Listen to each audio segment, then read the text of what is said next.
our plants suddenly had white roots, they revived, they grew 3 times better than the ones that were on their own. And the life force of the radish was so enhanced that not only did it hold its integrity for 6 months, but the other weird part about this is that the control, which was sitting right next to, had been fed the life force from the strong one to the weaker one, and they both created this balance together and sustained each other. How they've created 129 Tesla with tiny little reactors containing these gases, whereas the Los Alamos guys, the 129 Tesla, they're needing huge generators to try and create that 129 Tesla.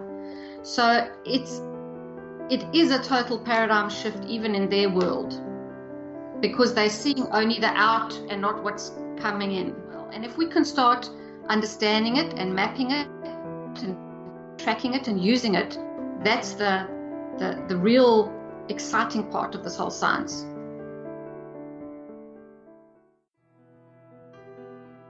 The scientists at LivePet are hard at work solving our cancer epidemic.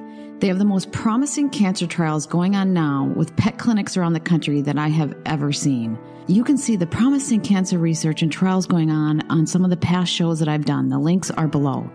While working with C60 and other ingredients, these talented scientists developed a hair growth serum that really works. They sat on it for years. After all, cancer is their focus. But they now realize how much the profits from this product could really help their cancer research. So the C360 hair growth product was launched. C360 hair growth is specifically designed to revive your hair growth by targeting hair follicles and restarting your hair growth cycle. C60, the active ingredient in C360 hair growth, reactivates hair follicles that have stalled due to hereditary hair loss, physical conditions, or environmental factors that may affect follicle production. You will begin to see visible results using C360 hair growth within 3 to 6 weeks. Buy today knowing that your future hair growth will help fund very promising cancer research. See more at the link below. Welcome to Business Game Changers. I'm Sarah Westall. This show, we're going to talk about the very bleeding edge of plasma energy technology. And I have Lisa MacDonald coming on the show. She runs a foundation in Australia to teach people about plasma energy. And she also has a farm, and they do all sorts of research on their farm and with different products that she's creating. And she's going to come on and talk about what she's seeing with plasma energy and how it's transforming her crops, her yields. I mean, she's seeing 3 times the yields on some of her crops, and she explains why and some of the experiments she's doing. Basically, the way she explains, it turns a little plant into the perfect little plant it can be. But the interesting thing is it can do that to our bodies too.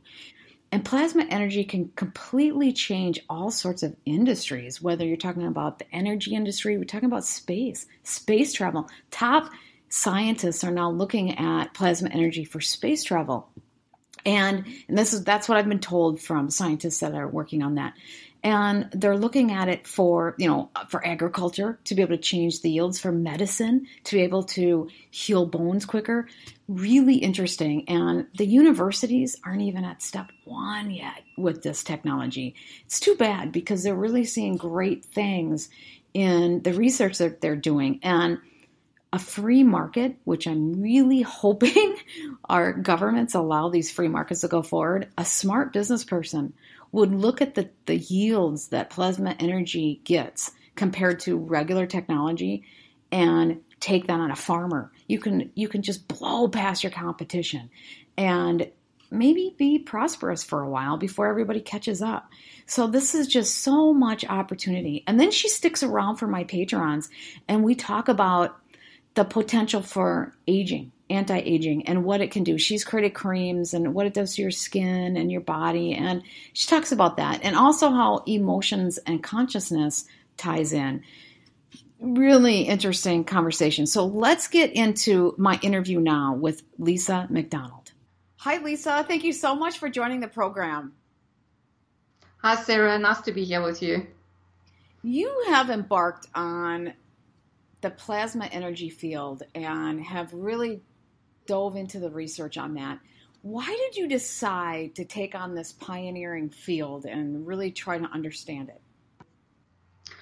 Well, to understand that, Sarah, we've got to go back and look at my history a little bit. And I would say since I was a little girl, I've never believed in the normal narrative of things. And coming from a mixed religious background where I had to grapple with things like, is my Jewish dad going to hell because the Catholic priest said so? Or living in apartheid South Africa where the government tells you one thing and then you understand something else is going on the ground. We came from a background of not believing the normal narrative, and so we started digging and started seeking for something new. So when we were in South Africa, life was different to what it is here in Australia. We were in a situation where we weren't happy with the system, and so eventually 10 years ago we left, and we had studied economics and we decided to start a farm. But all the time while doing all of this, we'd been searching for something different, because we knew that the world was not in a very good place, and we wanted to do something about it. Because when you come from Africa, you realize that you can't fight against a system. You have to create a new system to go around. And so we constantly were seeking.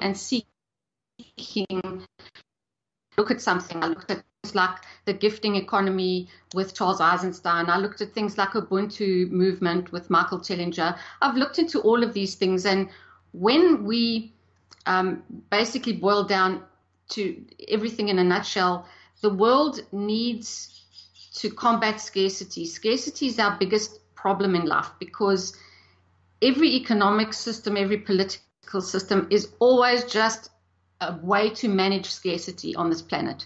The haves versus the have-nots, and the trying to achieve. And so somewhere we were looking and continually searching for something that could alleviate this. And in 2015, my husband, being a Scotsman, saw this thing on the internet which said save electricity.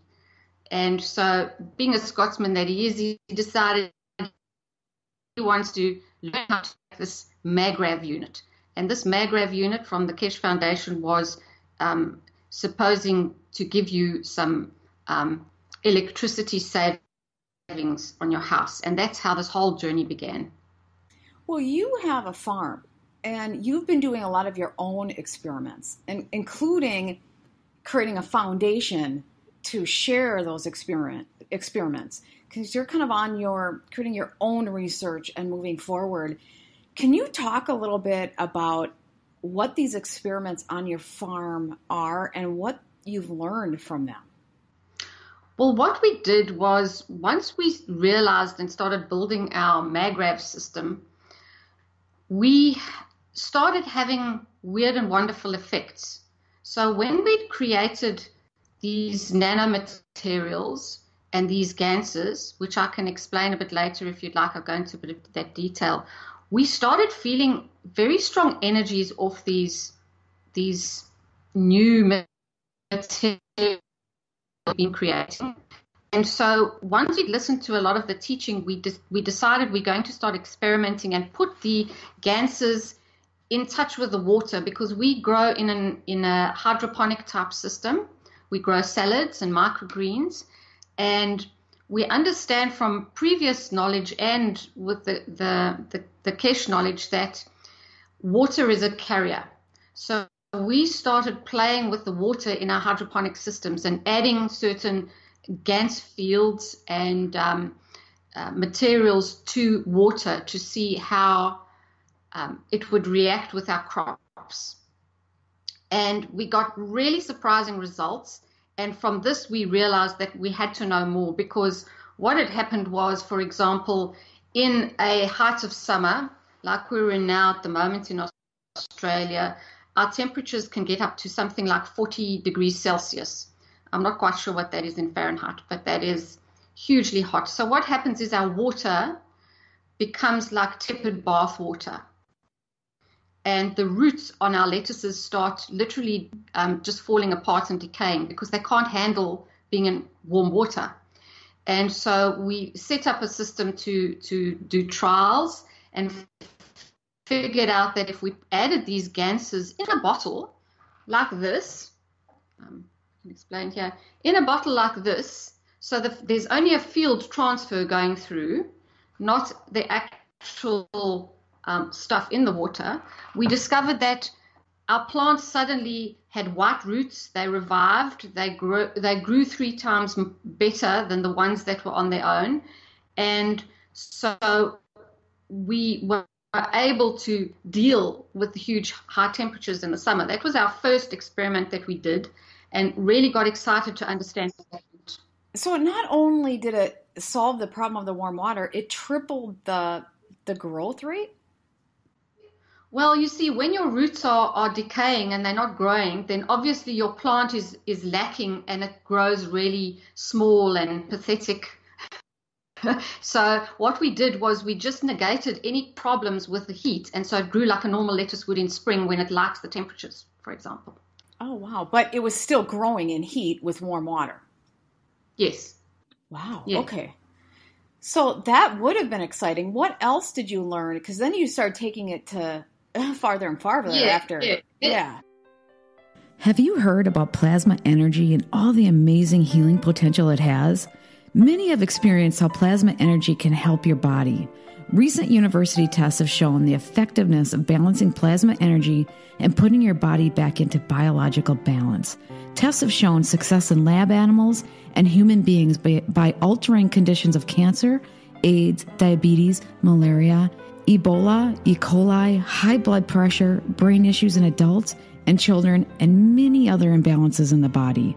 Learn more from Dr. Paul and researcher Lynn Schmaltz and how they are using plasma energy to help people heal.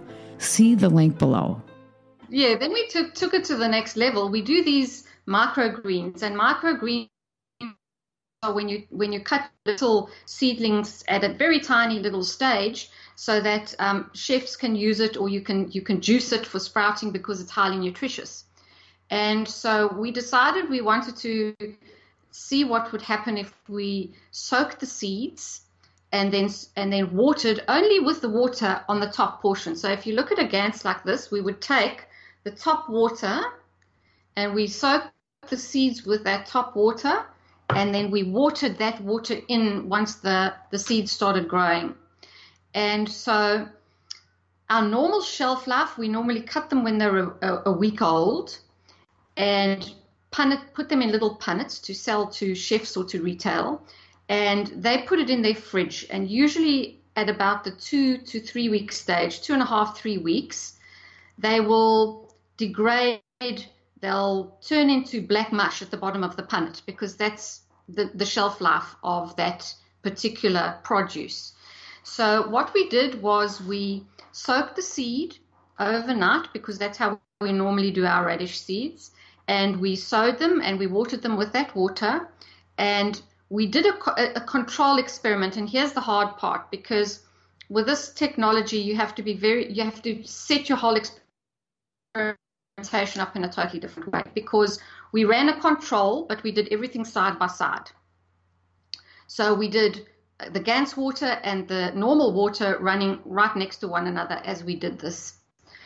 So we ran this experiment, we cut and did our normal punneting of our microgreens, and we put it in our fridge, which is it's a controlled temperature fridge at 4 degrees Celsius, which is the perfect temperature to hold produce. And we popped it in there and we decided, okay, we're going to test what happens. So at 2.5 weeks, when the normal, and obviously just to say, I'd put the normal radish and the Gans watered radish next to each other in punnets in the fridge. And after 2.5 weeks, looking at them, they looked as if they'd been harvested the day before. There was no change. And a month in, no change. 6 weeks later, there were a couple that started looking slightly yellowish, but you could still have put it on a sandwich and nobody would have known the wiser. And then we forgot about that experiment because you kind of tend to, after 6 weeks, forget things. And periodically we'd pull it out the fridge and take a photo. But eventually at 6 months, we pulled it out for the last time. It had still held its integrity, so it hadn't dropped down and created mush. There was no smell. There was a very small amount of mold growing and fungi growing on the radish, and at that point we threw it away.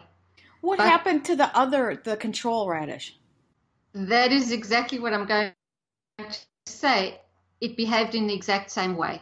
It was identical to the one watered with the Gans water. Yeah, because before you did that, the radish would have disintegrated in like 2, or start molding and stuff in 2 weeks, right? Yeah.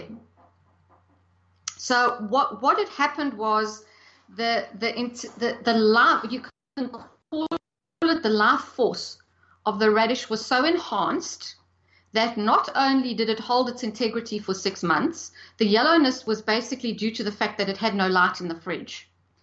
But the other weird part about this is that the control, which was sitting right next to, had been fed the life force from the strong one to the weaker one, and they'd both created this balance together and sustained each other. Wow, how incredible is that? So there's something about us being connected. So now when you learned that, you must have taken that to another level. I don't know how you do. Exactly, that's a hard experiment. Okay, go ahead. Yeah, because what we have to understand is that everything is made out of these fields, and we are giving off fields and receiving fields constantly in the soup all the time. And this is the whole understanding of this new science. This new plasma science, which is not the hard, heavy science of that little plasma ball that shoots energy with an electric current. This is understanding that everything is an energy field. It gives off, which is where we call it magnetical, and it takes in, which we call gravitational. And a lot of the scientists, they're using these words, gravitational waves and things these days. So it's slowly dawning on them that this is what is going on. So what happens is that everything is connected, everything lives in the super fields, and we're giving off and taking in. And every biological entity and every piece of matter is doing the exact same thing. And then we get onto how we not only connected the fields of our physical energy, but our emotions are energies, our souls are energy, everything that is what we can see, and all that 93% of matter things out there that the scientists can't explain is energy as well. And if we can start understanding it and mapping it and tracking it and using it, that's the real exciting part of this whole science. So where are the universities at this? I would imagine most universities aren't even at square one.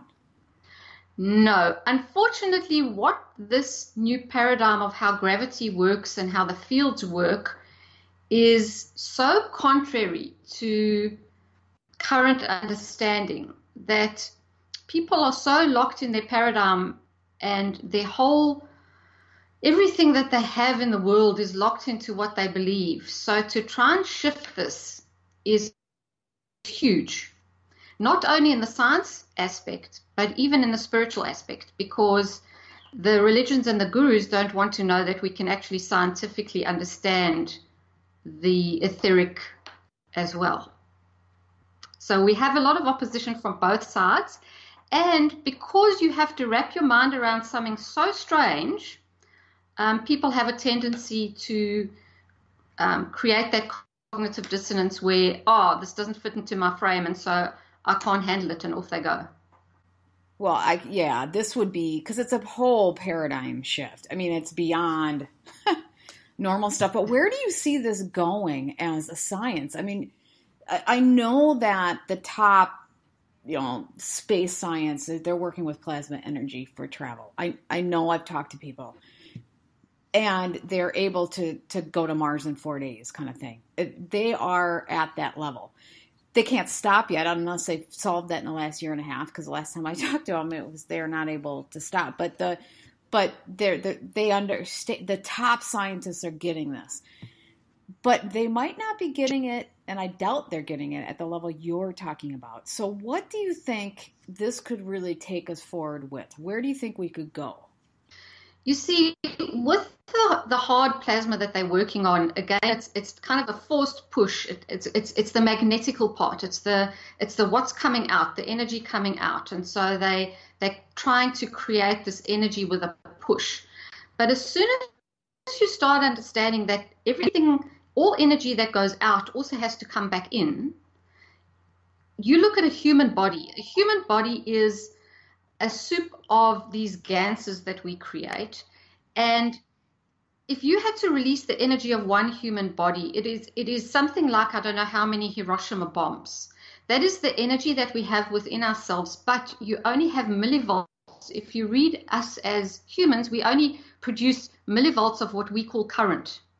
So if we can understand that, and when you look at the Keshe Foundation, they've done experiments where, for example, they have used these ganses in spinning reactors, which mimics how the planet rotates. And they have been able, with the knowledge of how the stronger feeds the weaker, for example, how they've created 129 Tesla with tiny little reactors containing these ganses, whereas the Los Alamos guys, the 129 Tesla, they're needing huge generators to try and create that 129 Tesla.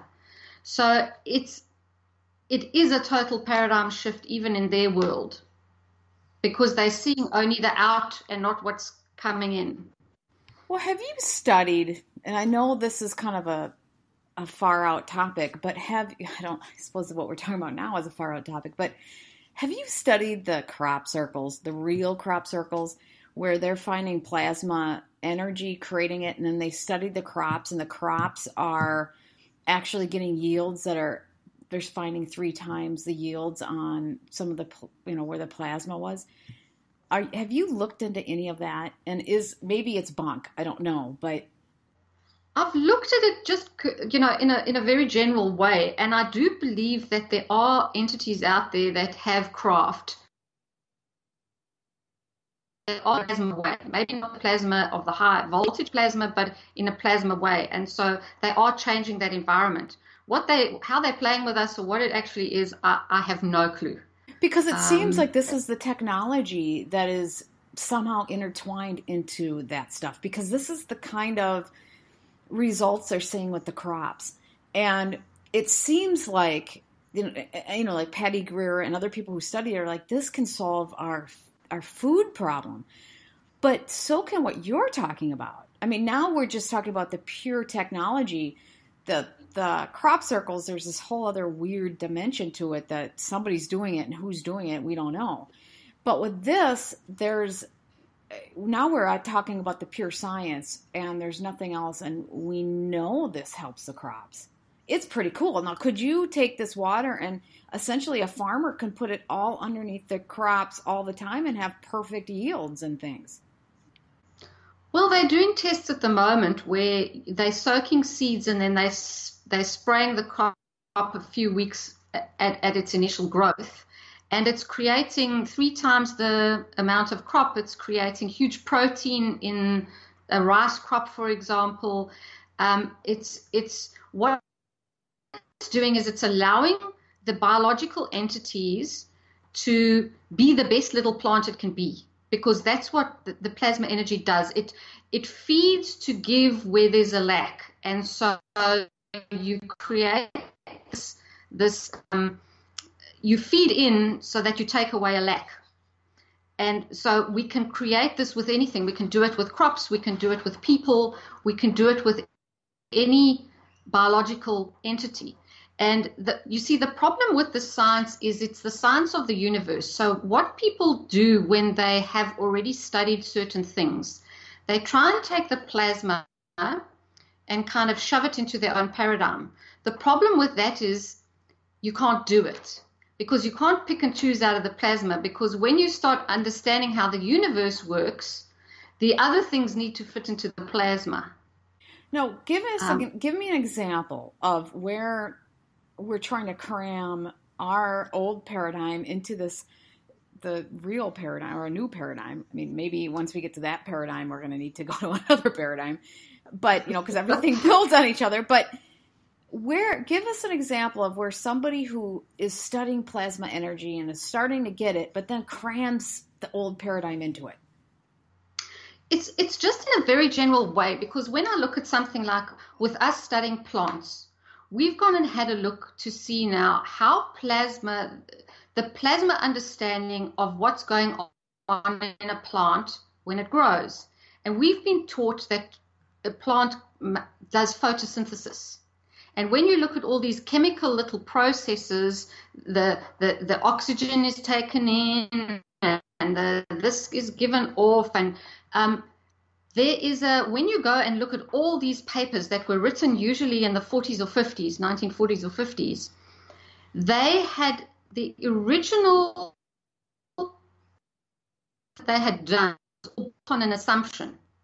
They hadn't actually seen this process work, but they had concluded that that must be the process because, yes, when we measure, there's more oxygen in the environment when we put the plant in, and then when the plant gets taken out after a certain amount of time, there's less carbon, or there's more this or that, and so that's what must be happening. But this doesn't necessarily hold true. So the basic fundamentals of a lot of the science we understand today was built on a few guys' papers that they wrote, and then everyone starts quoting these guys' papers that they wrote, and then suddenly it becomes standard scientific understanding, and now you've got to disprove that. Well, that's what happens in history too. There's one person that makes a bad conclusion, and then everybody repeats that, and then next thing you know, that's what everybody believes, and in order to get to the next level, we're stuck with that paradigm that was wrong in the first place. Exactly. And that's the hard road we've got to travel to get over this, because every single little step you believe to be correct might not be. Yeah, and so whether it's a scientist or anyone, that's what you've got to get over, that you've got to open your mind enough to say, okay, let me think in a different way about this. And we've been taught that an open mind, maybe your brain will fall out, because an open mind means you're just like all over the show. No, you have to be open, but yes, discerning, but open. Well, an open mind, but have a critical mind. Exactly. Always be open to new ideas, but be critical about it. And then just don't willy-nilly go. I mean, you have to have a framework and a foundation to work from, and it might constantly be changing your foundation. But you have to be open to change that once, especially if you run into something that says, okay, my foundation's wrong. That's exactly it. And unfortunately, our egos often get in the way of that, because we love being right. And it's sometimes hard to give up what you've believed in for a long time. Well, this is a real, separation from where we've been. This is a huge leap, paradigm shift. But people are seeing results, just the results of the plants performing, 3 times yield and things like that, are fixing problems when they have warm water and they're growing like they're in perfect conditions. That should be enough to perk interest of people and of, profit making. People who are, and I know you're going towards trying to create abundance and trying to create this great environment, but businesses that are looking for profit and trying to compete with their competitors should look at this and go, wait a minute, I like this idea because now I can reduce my costs and I can do things. Obviously, we want to get to a point where there's enough food in this world to feed everybody, and we come to different, but in the short run, with what we got going on now, businesses in different places should start to embrace this because it gives them a competitive advantage. Well, of course it does. And when you start working on this, life becomes easier, because, if we start creating that abundance of food, for example, or healthier people, then one can start putting our intelligence to use, creating better and more. Well, that's what a free market does. If you're free to think and do things, a true free market would take people who are free to do this would take this and use it to create better yields and to do these things. And then eventually everybody would do it. And then food wouldn't be what, people would move on to different things. And that's what happens. Yes, and that's exactly where the foundation has gone with this, the Kesh Foundation, because that is why Meron Kesh opened the blueprints for these MagRav units to try and create a carrot to pull people in so that they could start tinkering and playing. But at the same time as he did that, he gave the keys and the blueprints to all the governments and said, this is the roadmap to peace, because this can bring you somewhere. And so, we're playing, everybody around the world that's into this, we're playing and we're looking at it. And yes, you can create 1,000 products from this and everyone will benefit. There's no downside because, we can help people. And that's where people would start to be able to think about it, because it has to get into their consciousness, and it's not going to get in their consciousness necessarily by just talking about it. Once they start seeing the results and using it and experiencing it, things will start to change pretty quickly. It will. And when you start saving electricity in your home, then you can start using that money for something else. So the business business people mustn't be afraid that, oh my God, I'm going to lose all my money that I was making as an electricity company. One must think, well, how can I now move and branch onto something new that's going to bring better things to the world and still do what they need to do? It's more than any dot-com bubble was. It's an open door to create amazing things. And this is the way that we're going to travel to space, because if we can take energy from fields and create matter and use that matter to feed ourselves, and without even maybe in a field form, this is how you travel in space. This is how we start exploring the world. This is how we gain more knowledge about our planet. How long have governments had this? How long ago? The keys and all the patents were given to them, I think it was 2014. Okay, so it wasn't that long ago. And now they just have to start seeing, because I would think the majority of the people are still writing this all off. The mass majority. So it would have to be through experiments and businesses taking this up and seeing these kind of, game-changing, competitive, cornering the market type competitive advances to the point where, they can just leapfrog their competition. That's where people's eyes and ears would start perking up. And governments then would start, I don't know, it'll be a weird, interesting situation. Because a lot of governments try to control medicine. They try to control everything. I know the United States does. We're holding back advances in medicine and science in ways that are catastrophic. So I would imagine that there will be governments that will embrace this if they can stay independent. It'll be interesting to see. Now, what are you seeing in that short amount of time? Well, we're looking at it we little backyard tinkerers, and Kesh has put this out for backyard tinkerers because we the other side of the pincer movement that he's trying to work with the governments, because you can talk and talk and talk to a government, but they can just stonewall you and ignore you. Whereas if you've got your backyard guys learning about it, then it becomes open enough that people can start telling their governments, listen, you have to work on this. Well, that's how Silicon Valley started. All the little tinkerers with their lab, with all the little, keyboard, or what do you call them, circuit boards. And then that's when they created all this stuff. Some people think the government created it and planted it. But regardless, all these technology people going and they supplanted these huge corporations because the huge corporations could not get their mind past just even basic computing technology. And so then that whole Silicon Valley grew out of that. And I could see this being that, but it's planted everywhere. Exactly. And the trick is to, the problem with the science is it's so vast and it's so huge. And if you want it to really change the world in a big way, it needs the great minds. It needs lots of money behind it. It needs all of those things. But with Kesh, it's a case of he's not prepared to forego the principles of his peace roadmap.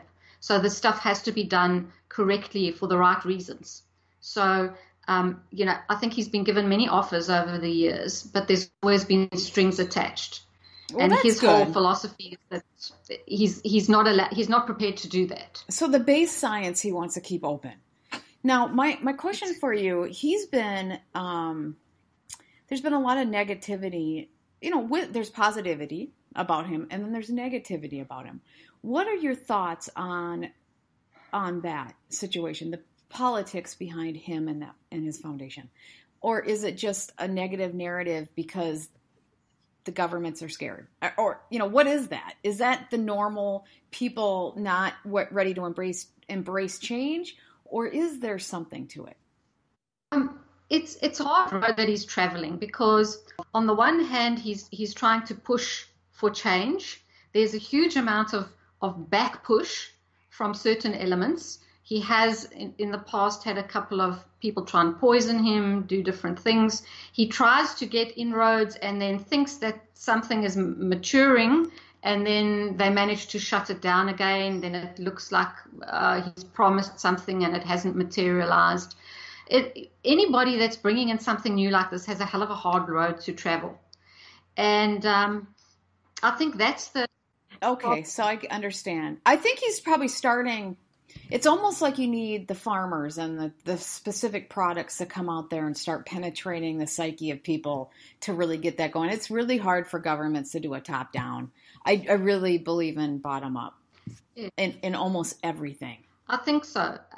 It's how to understand the science, because even the farmers that want to use it, the whole idea of, pouring a pesticide or a fungicide onto something and trying to force their crops to grow with GMOs has to be thrown out. So even to train them to even use a product is a difficult thing to do. Well, that's why you just bring in a new farm that's doing it differently and you outcompete them.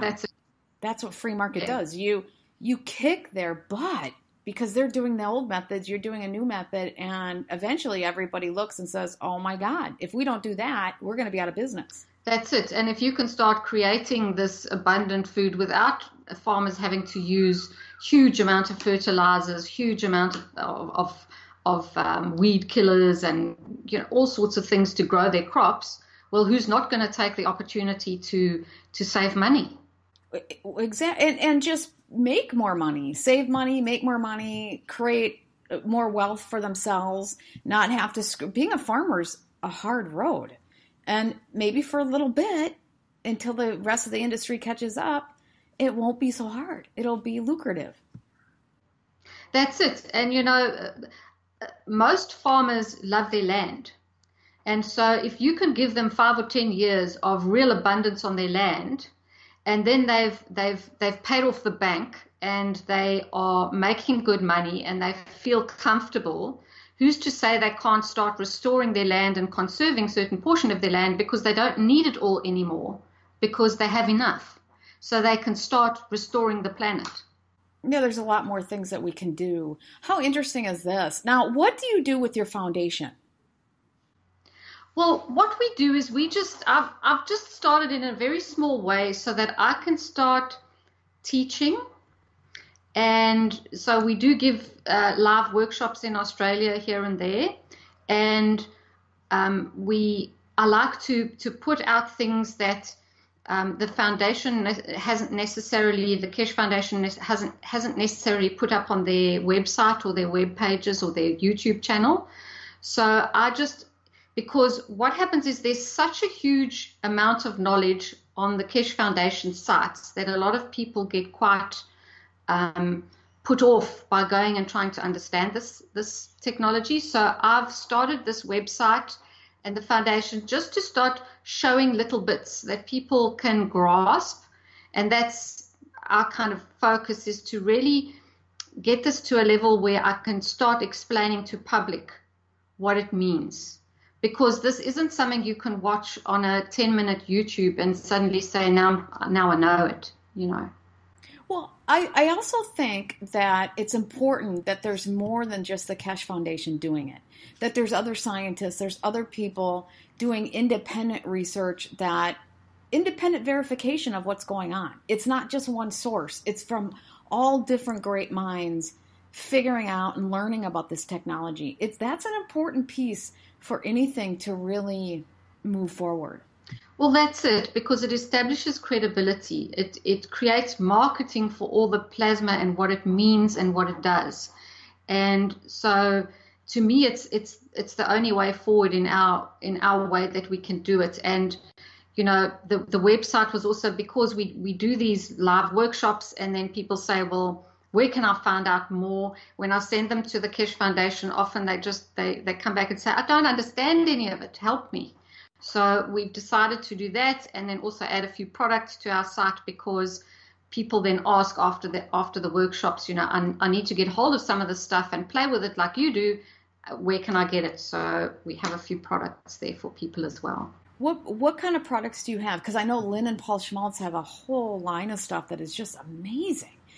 Do you also have some of the same things, or do you have something that is different from theirs? Well, you know, this is the beauty with this technology is everything's up for interpretation, and many of these things work in various ways. So we have our main ganses that we produce, that we sell to people here, and then also different interesting little things that I've just, because one of my pet things over the years was creating herbal organic creams. Oh, interesting.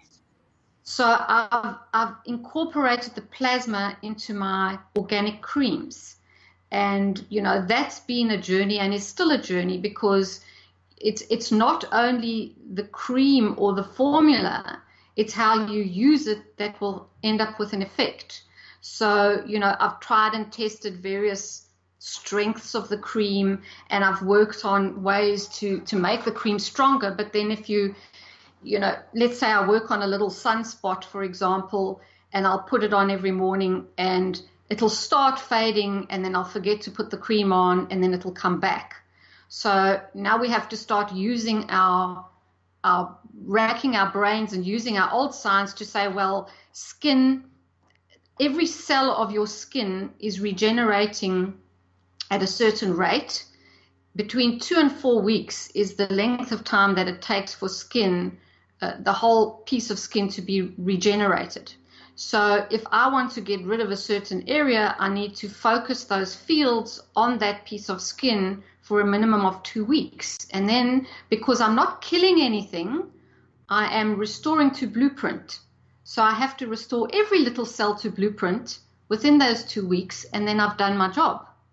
Yeah, that's really interesting. Well, how do they get your stuff? Do you have your website, and what else how can they take your classes? Give us your pitch on how they can get more information. Well, they can go to our website at plasmainnature.com. But if they want to learn properly about the science, after they've been to us, they can hook up, which I do, into the KFSSI website, which is the education arm of the Keshe Foundation, where they get into the actual plasma science of it. And I'm just playing with different products at the moment, just to have a little fun, because I'm also quite a creative person, and being a farmer doesn't lend itself to a lot of creativity sometimes. So I'm creating some plasma jewelry, which is a lot of fun. It's really hard for people over the internet to buy the plasma jewelry because they don't feel it. When in a retail setting, they actually are drawn to these items because they have this energy field around them, and they want it. They almost can't resist it. But it's quite difficult on the internet. Can you buy them right from your internet, your website? Yes. Okay. And that is interesting. Now, with some of the jewelry, do you put like happiness emotions into it? I mean, what do you do? Yes. Because what we've discovered, for example, is that that gold GANs, this is why people are so attracted to gold, is that it is connected into the emotion on a level of joy. And so our gold GANs actually is a sort of a dark purple kind of a color, and it's a wonderful energy. So I put it into some of my jewelry. Some of my jewelry is more for tranquility and relaxing, and it's for everybody on this planet that is so stressed. They're just needing, and obviously this jewelry is not going to like fix your whole life, but it's a way to add those energies into your environment to help you through the day. And then with the ones with the gold in, for example, they help you. I call it my elevation mix, because those people that love to meditate or that love to explore their inner self find that it's extremely helpful to give them a new understanding of the world. Wow, I think it's really neat. I think we're right on the forefront of. I think we're like, this is like the bleeding edge. You're not even, you're so far into the bleeding edge.